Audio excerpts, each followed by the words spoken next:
Okay, hi. So it's Carrie Johnston, and I'm filming today on the traditional territory of Champagne and Ajax First Nations in beautiful Dakwakata Junction. And my guests today are. Hey, I'm Jayden Soroka, and I'm with Outpost31, and the other guy.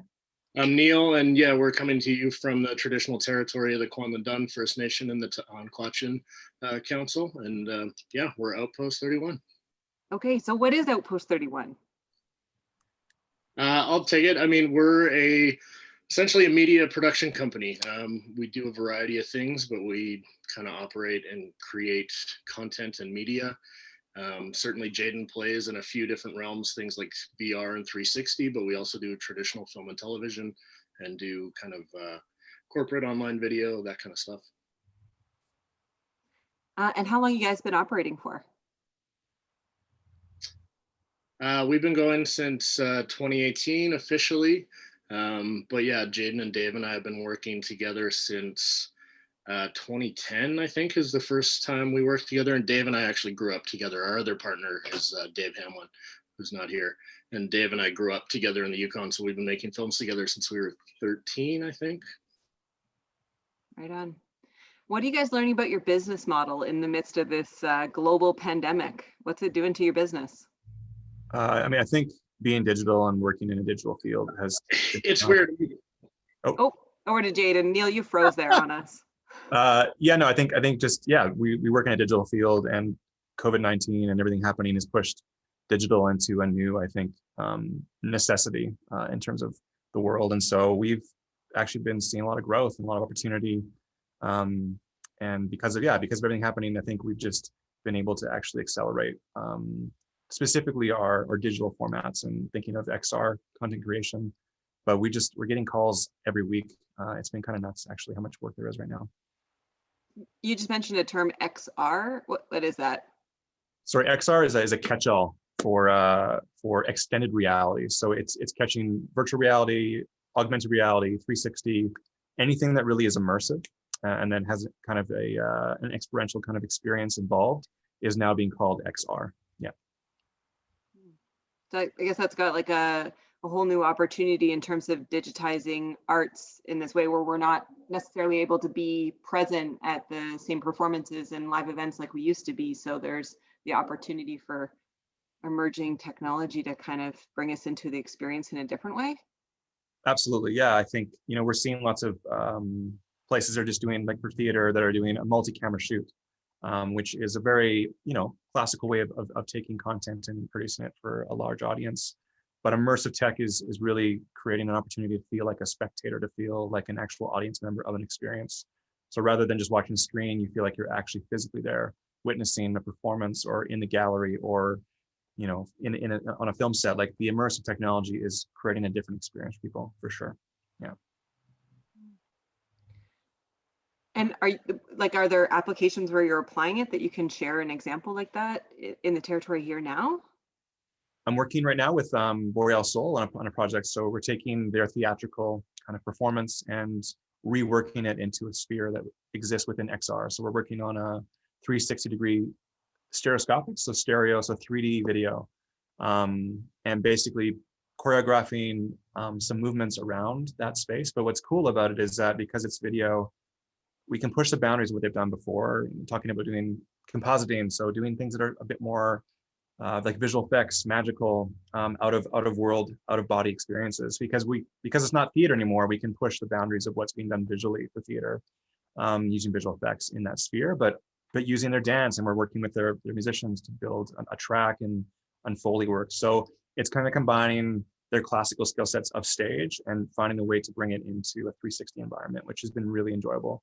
And we're going to be releasing that next year, actually. So, yeah. That's really neat. I mean, the Yukon's such a magical place, so it seems really cool to start to get to integrate the magic of the Yukon into how we perform and create like artistic medium. It's neat. Absolutely. Yeah. What are you learning about Yukoners and your clients at this time?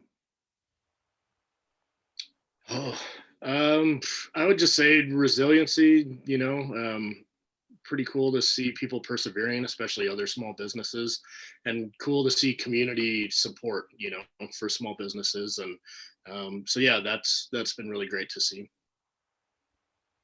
You guys have a bit of a team that you're leading. What are you learning about leadership right now? I'm learning about patience. Um, uh, I like to work fast and get things done, but during this time in the world, everything is slowed down. If we need equipment, if we need special technical skills, we can't bring people up to help us. It's all being digital. So I think we've had to, it's lots of opportunity, but we've also had to be patient and slow down and really consider what we're doing next and why, given where the world's at, for sure. Yeah.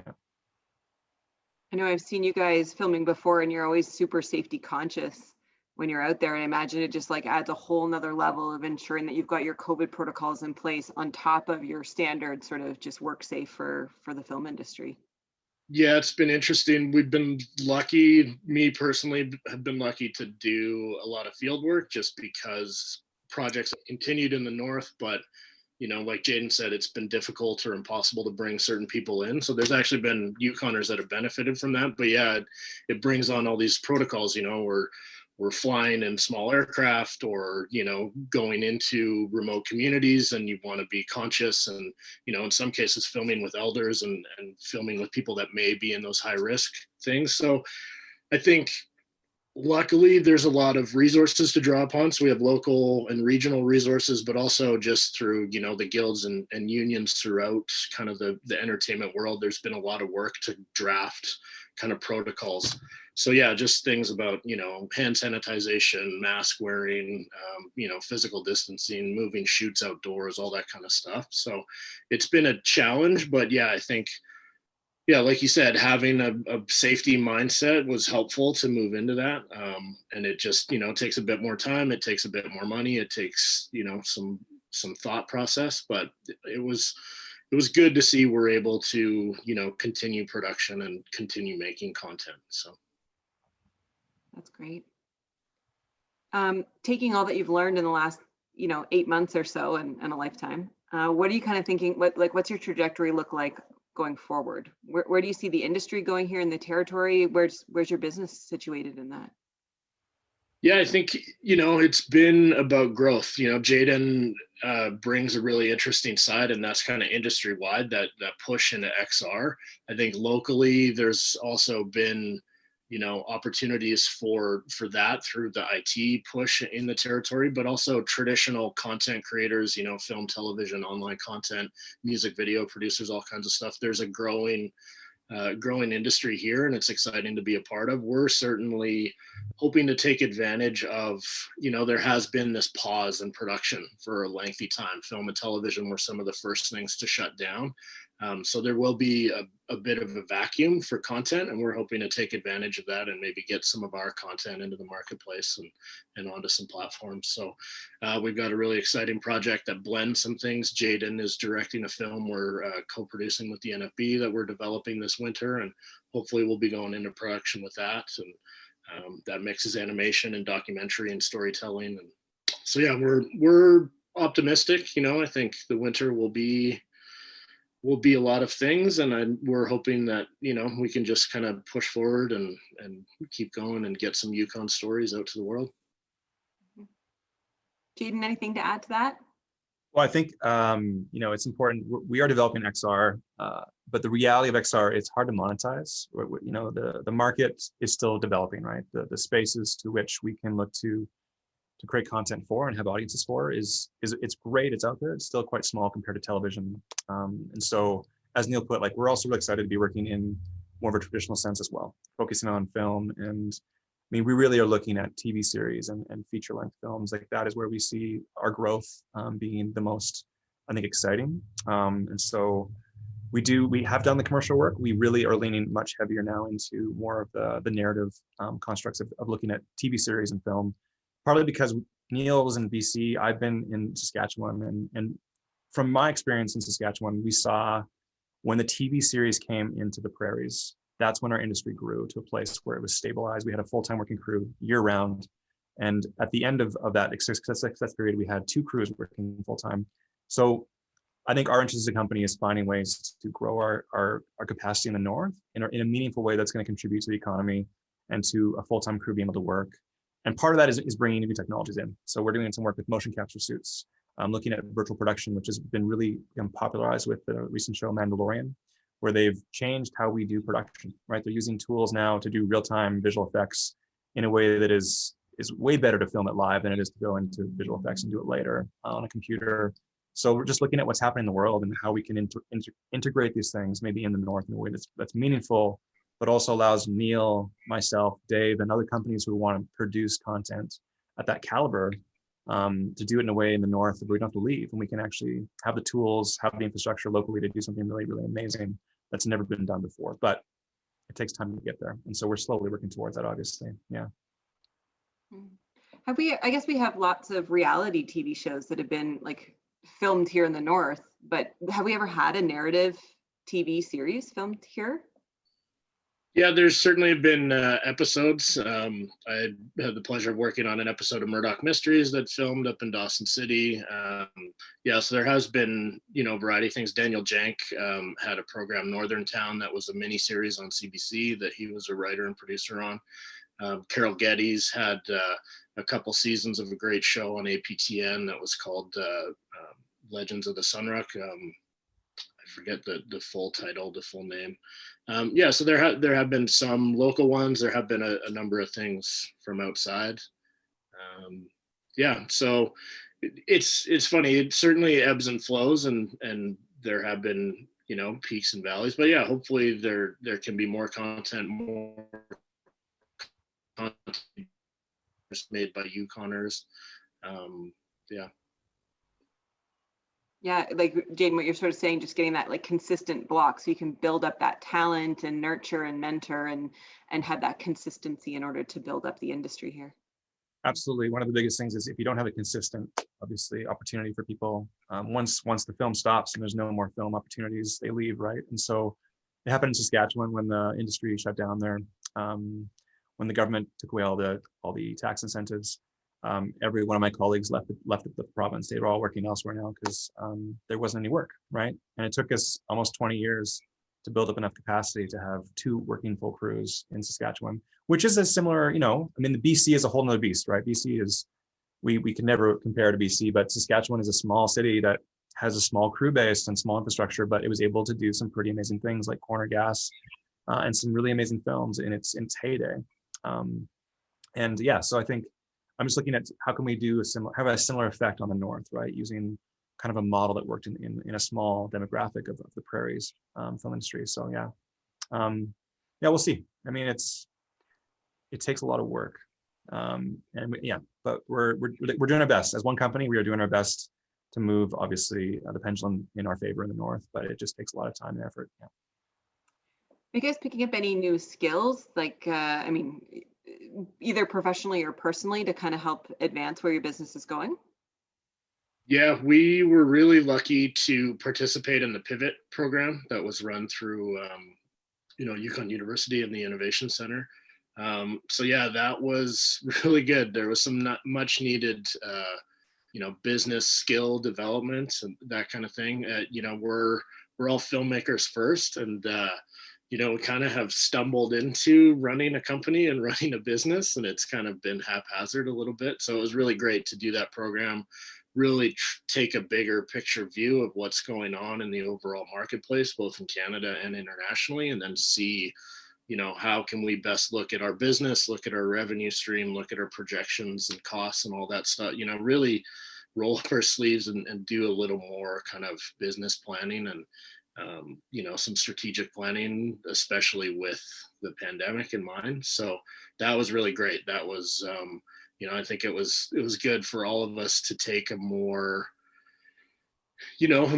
kind of business person approach to it. We've always been kind of filmmakers first in our mindset. And so it was really good to take an entrepreneurial approach and more kind of grounded business approach to our company and how we should set our goals and move forward. So yeah, that was really good. That's fantastic to hear. It is so many entrepreneurs took advantage of that program, and I think those that did are seeing a lot of opportunity going forward because of it. Yeah, and as about this, like the National Film Board, we've been working on this project, this animation with those guys, and a big part of that film is us integrating motion capture into our pipeline. So motion capture is where you wear a suit, and as you move, it captures your physical movement in geometry, so in a 3D space.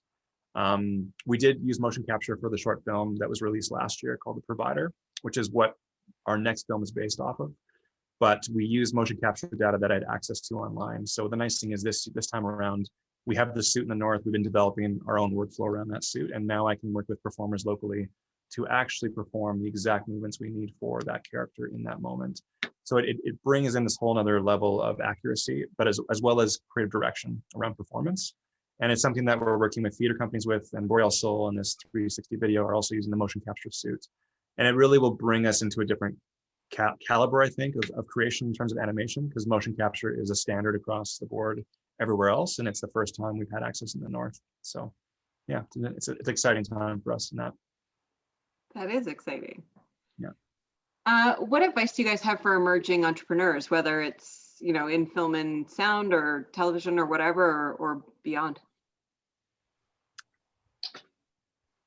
Ooh.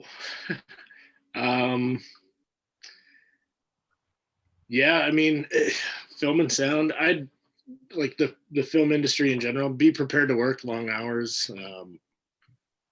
Yeah, be prepared for a competitive industry. There's the classic saying, you're never as good as you're only as good as your last film, which is, you know, more true in kind of Hollywood, but certainly, yeah, it's hard. It's hard. It's a rat race. There's a lot of competition in the industry, and yeah, you're always kind of competing and for funding or for projects or clients, and so yeah, be ready to do the work. It's not all glamour and, you know, cameras and lights and movie stars. It's a lot of dirt and mud and hard work. Any sort of main like aha moments for you guys where your worldview shifted a little bit because of the pandemic? New ways of thinking? I think my aha moment was that work isn't the most important thing. I think Neil and I and Dave, we all work really hard. And when we were forced to kind of be, you know, quarantine, and you find really quickly the things that are important to you. And I'll be honest, work was on a low portion of that bar, lower than I thought it would be, right? But that time allowed me to consider what things are important in life, and obviously community was, and I lost my community because of quarantine and all these things. But yeah, my reality was that like work is, I'm really blessed to be in the north doing what I do, and I love what I do. It's not easy, as Neil said. There's a lot of administration work. There's a lot of things that you need to do to be creative that aren't creative. So much in times that you do so much of it that you no longer have any juice left to be creative with. And that's something to be aware of, is that it takes a lot of work to own your own business, especially in the creative world. But yeah, what I realized is, like, I think the three of us need to also have a life a bit more, you know, and focus on other things rather than just the next project. And we've worked really hard. We've had some success, and I think it's also time for us to enjoy some of the success and not just be so eager to kill ourselves in the next thing, but maybe just enjoy where we're at currently. So yeah. Neil, same for you, or anything to add there?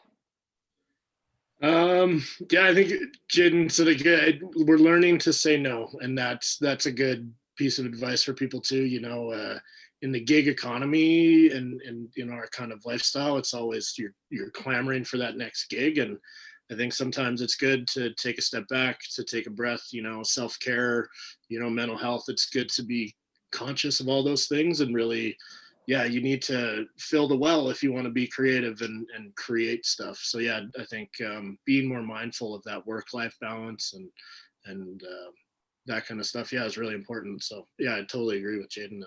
Yeah. What are your wellness strategies to kind of keep you grounded day to day? Honestly, for us, it's you know, it can be pretty crazy in production. You know, we can work 6 days a week. Sometimes we can work 21 days straight. You know, it can be really intense and really intensive. Even in post-production, you know, there can be crunch, which is a big thing, but it can be long hours. So I think for us, it's almost about planning respite and planning time off in our schedule and almost pre-booking that stuff. So instead of just taking advantage of a time where we don't book a gig, or we have, just happen to have open time. It's more about prioritizing, what are our family needs? What are our personal needs? When do we want to have downtime? And being mindful too of just, not filling our schedule too much, not having too many balls in the air. We found where, jugglers, you kind of find your juggle number, and we're kind of figuring out our juggle number. So we're, figuring out, yeah, maybe we're really good at 4 or 5, and we shouldn't try to get to 6 or 7, So, yeah, I think that's the biggest thing, is trying to make sure we just take care of ourselves. I think being active, those are things too, making sure that you have room in your schedule to, play sports, get outside, not be with a camera on your shoulder, or not be slave to a computer, make sure that there's a life balance out there. Jayden? I've been, like, what I do is very intensive. I'm often solving problems more than I'm being creative. So I work in a lot of different software. I'm doing a lot of things that are very, very complex and challenging. And often that means I have to go and understand the software, why it's not working, and actually start to code a bit to break the software and make it do what I need it to do. So I find any given day, at the end of the day, I am completely mentally fried. And when I'm mentally fried, I'm physically fried. It kind of coincides, even though I've sitting at a desk all day, I'm tired. So I started to instigate like daily routines around self-wellness and self-care. So in the morning, I just, I think it's important to have a routine where, like, you're doing something for you. For me, it's like I do in the morning before I get to work. This is for me. It's like, it's meditation, it's stretching, it's just like my own little routine. And then at the end of the day, often to like disconnect from the computer, I have to then just take 5 minutes, meditate, to like break away from the software head that I'm in. So it's been really important to almost compartmentalize my day. When I get here, I work very hard, and it's really all I'm doing, and I don't do anything else. But then when I'm here. When I'm not here, I have to let it go. And it took me a long time to let go and to not think about work and not think about things. And I found the healthiest thing to do is to let the office go when you're away.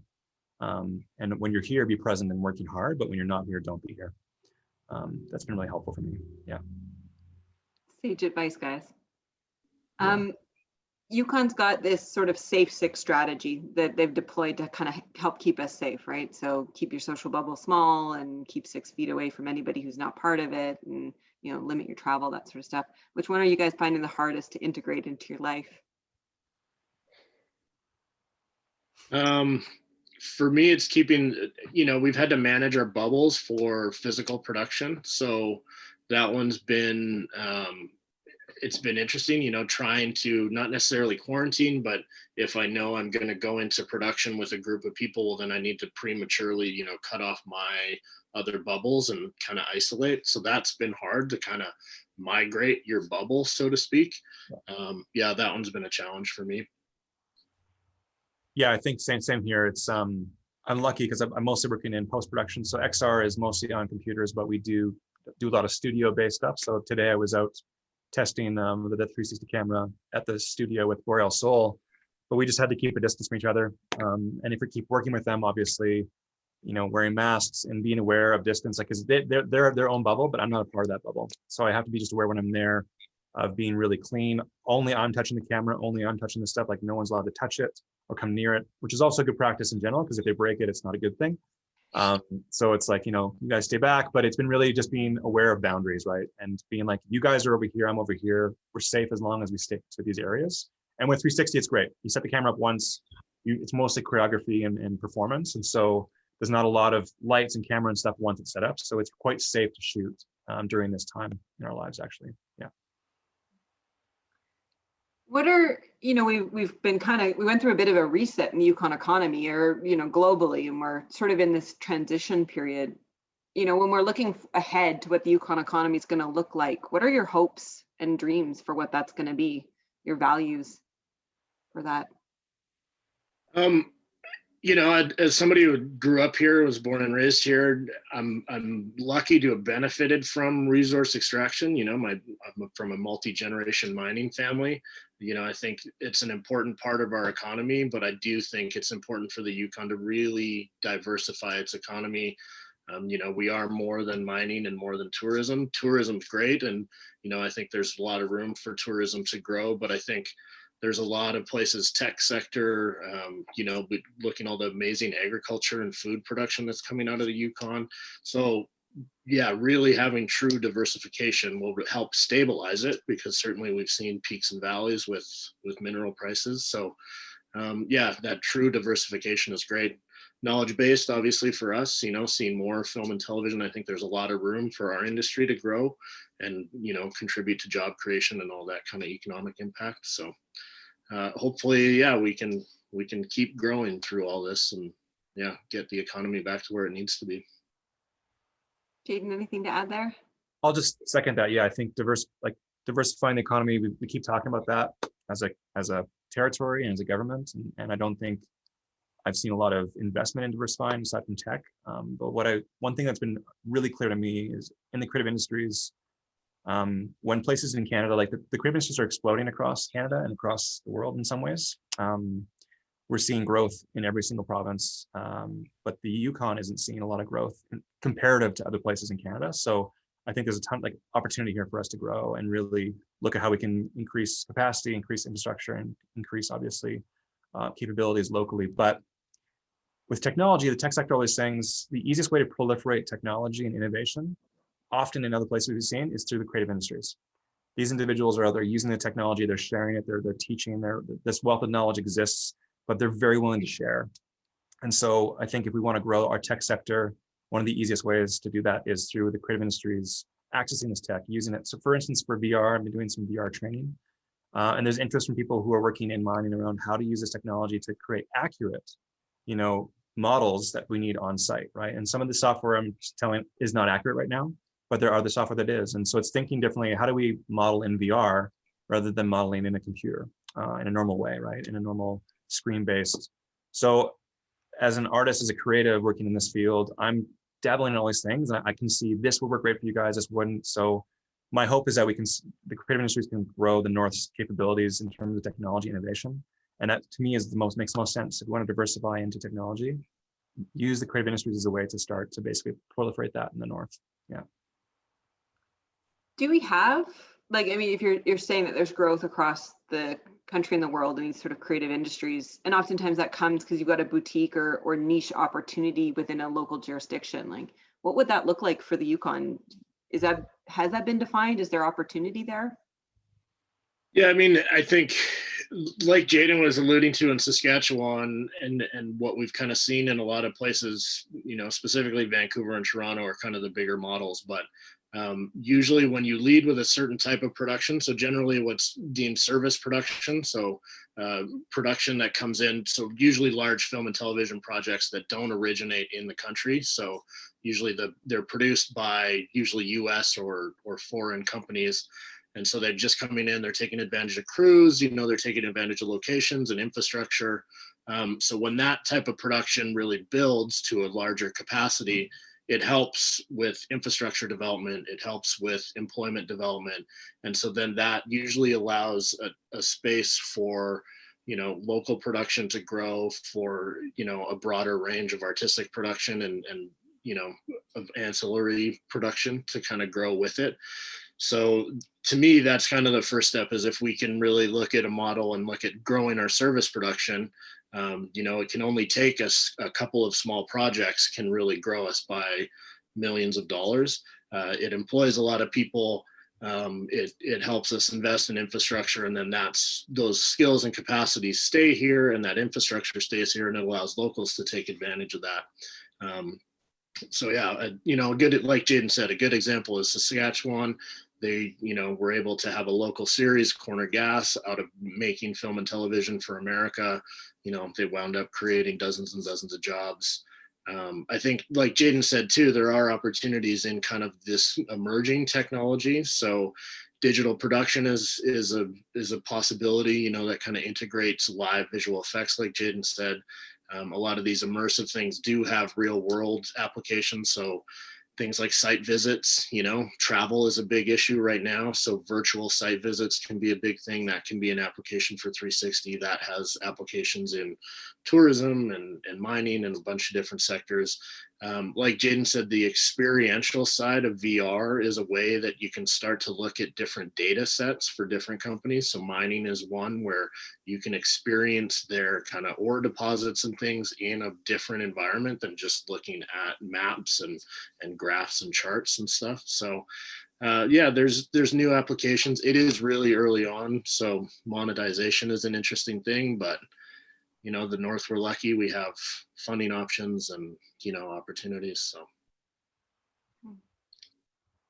Any songs, podcasts, books, movies that you're getting you through this pandemic that you'd like to recommend?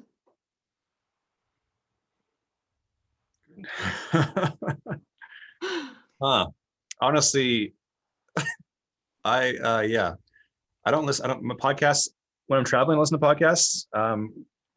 Our company is really busy right now, so I'm just so focused on working and getting us. We have a couple deadlines coming up, and really important ones are we're doing something that our company has never done before, and the project we're working on will be the largest thing we've ever produced internally. So all my energy right now is going to that. But in terms of music, or you know, for me, at the end of the day, I'll watch The Office. I'll put on Michael Scott just to like come down from the day. He is my therapy actually right now.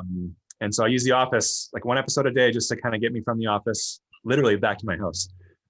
So I'm using that quite a bit. And I've been listening to Woodkid, has been inspiring me in terms of audio for our recent project. He's an artist, I think, out of France, but does incredibly beautiful kind of mixture of more cinematic music. So he's more melodic, but I've been loving his stuff, been listening to it in the car, and he's kind of inspiring me visually for the project. So yeah. Cool. I'm going to give a shout out to John from Dawson. He's a young kid from Dawson City that's doing some hip hop music. So I've been listening to him. You can find him on Spotify, John from Dawson. John from Dawson, and then, that's the name? A couple podcasts. Yeah. John from Dawson, that's his name. He's a young kid. Anyway, young kid doing rap and hip hop out of Dawson City. And then a couple podcasts. Spittin' Chicklets is a hockey podcast that I listen to. That's fairly well known. That one's pretty fun. Obviously, with hockey not happening, it's a little slow. Another one, actually, you know, shout out to Jenny Hamilton and Dan Bushnell with their, what is it, the Horse podcast. Yeah, that one's really good. I've been listening to that a little bit. I enjoy that one too. It's great. There's been quite a few podcasts spinning up in the Yukon in the pandemic. It's been fantastic to get like that local content. Yeah, absolutely. Yeah, shout out to Brain Freeze podcast, Richard Eden and all those guys. Yeah. Okay, thanks so much, guys, for your time today. You're welcome. Thank you. Thanks, Yeah. Bye. Bye.